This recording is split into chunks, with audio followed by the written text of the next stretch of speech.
The Emperor's New Clothes by Hans Christian Andersen. Many years ago, there was an emperor who was so excessively fond of new clothes that he spent all his money in dress. He did not trouble himself in the least about his soldiers, nor did he care to go either to the theater or the chase, except for the opportunities then afforded him for displaying his new clothes. He had a different suit for each hour of the day, and as of any other king or emperor one is accustomed to say he is sitting in council, it was always said of him, the emperor is sitting in his wardrobe. Time passed merrily in the large town, which was his capital. Strangers arrived every day at the court. One day, two rogues, calling themselves weavers, made their appearance. They gave out that they knew how to weave stuffs of the most beautiful colors and elaborate patterns, the clothes manufactured from which should have the wonderful property of remaining invisible to everyone who was unfit for the office he held, or who was extraordinarily simple in character. These must indeed be splendid clothes, thought the emperor. Had I such a suit, I might at once find out what men in my realms are unfit for their office, and also be able to distinguish the wise from the foolish. This stuff must be woven for me immediately. And he caused large sums of money to be given to both the weavers in order that they might begin their work directly. So the two pretended weavers set up two looms and affected to work very busily, though in reality they did nothing at all. They asked for the most delicate silk and the purest gold thread, put both into their own knapsacks, and then continued their pretended work at the empty looms until late at night. "I should like to know how the weavers are getting on with my cloth," said the emperor to himself, after some little time had elapsed.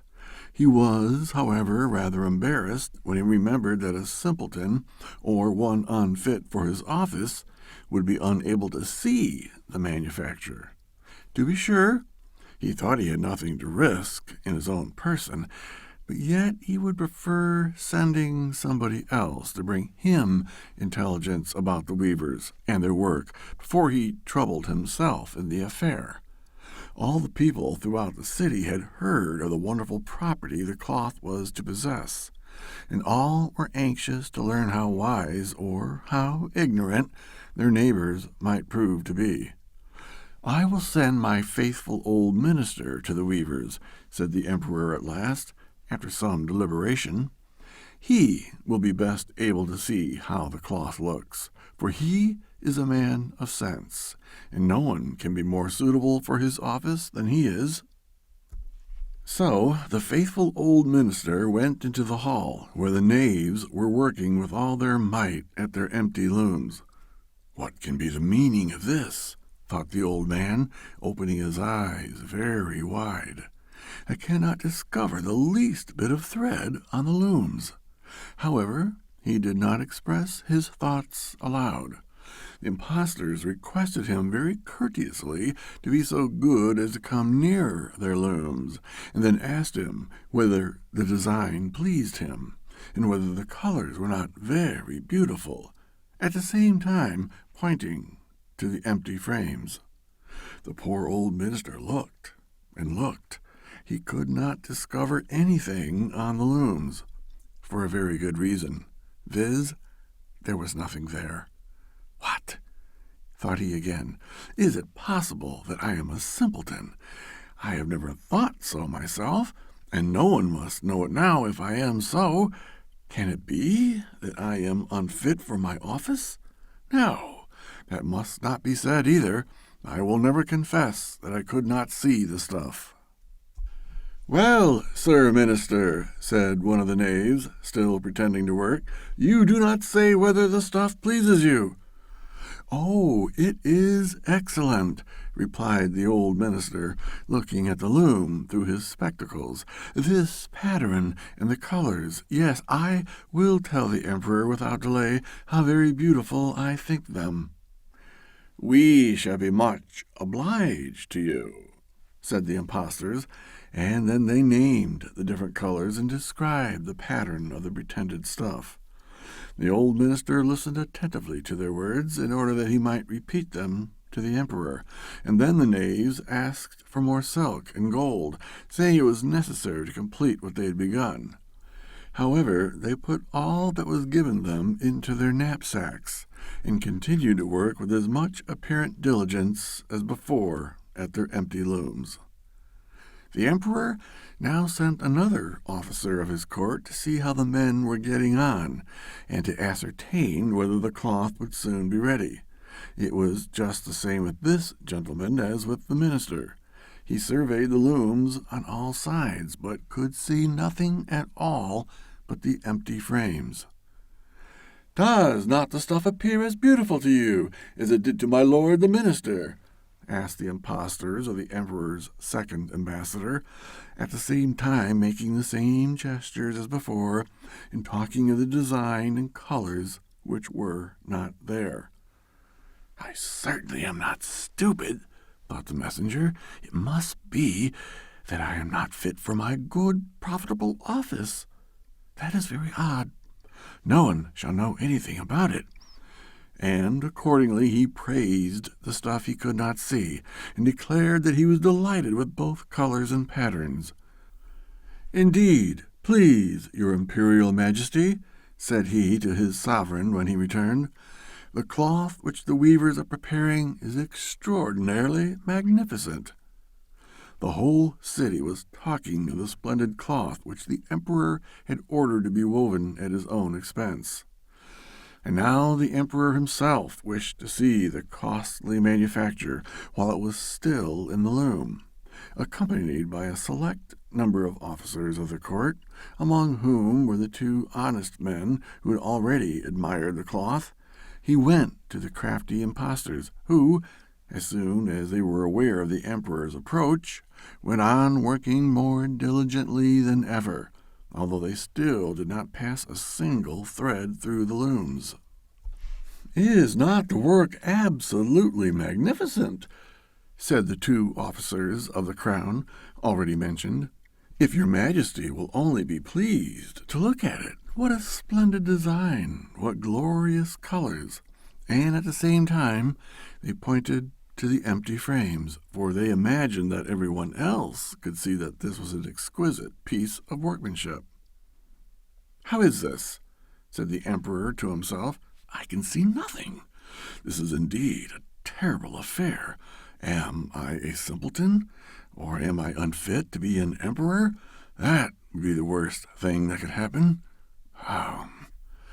Oh, the cloth is charming," said he aloud. "It has my complete approbation." And he smiled most graciously, and looked closely at the empty looms, for on no account would he say that he could not see what two of the officers of his court had praised so much. All his retinue now strained their eyes, hoping to discover something on the looms, but they could see no more than the others. Nevertheless, they all exclaimed, "Oh, how beautiful!" and advised his majesty to have some new clothes made from this splendid material for the approaching procession. "Magnificent! Charming! Excellent!" resounded on all sides, and everyone was uncommonly gay. The emperor shared in the general satisfaction, and presented the impostors with the riband of an order of knighthood, to be worn in their buttonholes, and the title of gentlemen weavers. The rogues sat up the whole of the night before the day on which the procession was to take place, and had 16 lights burning, so that everyone might see how anxious they were to finish the emperor's new suit. They pretended to roll the cloth off the looms, cut the air with their scissors, and sewed with needles without any thread in them. "See!" cried they at last, "the emperor's new clothes are ready!" And now the emperor, with all the grandees of his court, came to the weavers, and the rogues raised their arms, as if in the act of holding something up, saying, "Here are your majesty's trousers. Here is the scarf. Here is the mantle. The whole suit is as light as a cobweb. One might fancy one has nothing at all on when dressed in it. That, however, is the great virtue of this delicate cloth." "Yes, indeed," said all the courtiers, although not one of them could see anything of this exquisite manufacture. "If your imperial majesty will be graciously pleased to take off your clothes, we will fit on the new suit in front of the looking-glass." The emperor was accordingly undressed, and the rogues pretended to array him in his new suit, the emperor turning round from side to side before the looking-glass. "How splendid his majesty looks in his new clothes, and how well they fit!" everyone cried out. "What a design! What colors! These are indeed royal robes. The canopy, which is to be borne over your majesty in the procession, is waiting," announced the chief master of the ceremonies. "I am quite ready," answered the emperor. "Do my new clothes fit well?" asked he, turning himself round again before the looking-glass, in order that he might appear to be examining his handsome suit. The lords of the bedchamber, who were to carry his master's train, felt about on the ground, as if they were lifting up the ends of the mantle, pretended to be carrying something, for they would by no means betray anything like simplicity or unfitness for their office. So now the emperor walked under his high canopy in the midst of the procession, through the streets of his capital, and all the people standing by, and those at the windows cried out, "Oh, how beautiful are our emperor's new clothes! What a magnificent train there is to the mantle, and how gracefully the scarf hangs!" In short, no one would allow that he could not see these much admired clothes, because in doing so he would have declared himself either a simpleton or an unfit for his office. Certainly none of the emperor's various suits had ever made so great an impression as these invisible ones. "But the emperor has nothing at all on," said a little child. "Listen to the voice of innocence," exclaimed his father, and what the child had said was whispered from one to another. "But he has nothing at all on," at last cried out all the people. The emperor was vexed, for he knew that the people were right, but he thought the procession must go on now, and the lords of the bedchamber took greater pains than ever to appear holding up a train, although, in reality, there was no train to hold.